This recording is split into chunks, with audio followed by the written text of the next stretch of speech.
वारीत सहभागी होणार पण मुलीवर अत्याचाराचा आरोप, एकाच मुलीवर तिघांवर गुन्हा दाखल। नमस्कार मंडळी, अति व्हायरल मध्ये आपलं स्वागत आहे।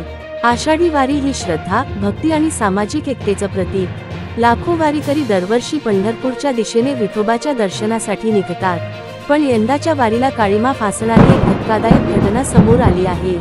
घटना काय घडली? एका अल्पवयीन मुलीने पोलिसांकडे तक्रार दाखल केली आहे की तिला आषाढी वारीसाठी सहभागी होण्याचे आमिष दाखवून 3 तरुणांनी एकाच वेळी शारीरिक अत्याचार केला। या प्रकरणी संबंधित पोलीस ठाण्यात तिघांविरुद्ध पॉक्सो कायद्यांतर्गत POCSO तसेच बलात्काराच्या गुन्ह्यांतर्गत कलमे लावून गुन्हा दाखल करण्यात आला आहे। पोलिसांची कारवाई। पोलिसांनी तत्काळ या तिघांनाही ताब्यात घेतलं असून त्यांची चौकशी सुरू आहे। संबंधित पीडित मुलगी सध्या पोलीस संरक्षणात आहे आणि तिच्यावर वैद्यकीय तपासणी देखील करण्यात आली आहे। मुलीचं म्हणणं, पीडित मुलीने सांगितलं की वारीत सहभागी होण्यासाठी तिने नोंदणी केली होती आणि त्यावेळी हे तिघे तिला मदतीच्या बहाण्याने संपर्कात आले।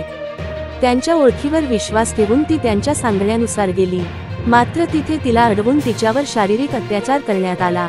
समाजाला हादरवणारी घटना। वारी म्हणजे श्रद्धेचा उत्सव, भक्तीचा झरा, पण अशा प्रकारच्या विकृत वर्तनामुळे संपूर्ण समाजाला हादरा बसतोय। भक्तीत लपलेल्या विकृतीचा हा प्रकार अत्यंत निंदनीय आहे। कायदेशीर कारवाई। पीडितेच्या जबाबावरून पोलिसांनी भारतीय दंड विधान कलम 376, बलात्कार 354, महिलेचा विनयभंग आणि POCSO कायद्यांतर्गत गुन्हा नोंदवला आहे। समाजासाठी संदेश। वारी ही भक्तीची आहे, विकृतीची नाही। जर अशा घटनेचा तुम्ही साक्षीदार असाल तर कृपया गप्प बसू नका।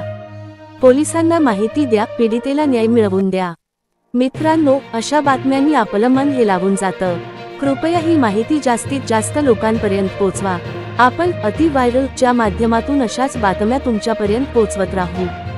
व्हिडिओ आवडल्यास लाईक करा, शेअर करा आणि चॅनलला सबस्क्राईब करायला विसरू नका।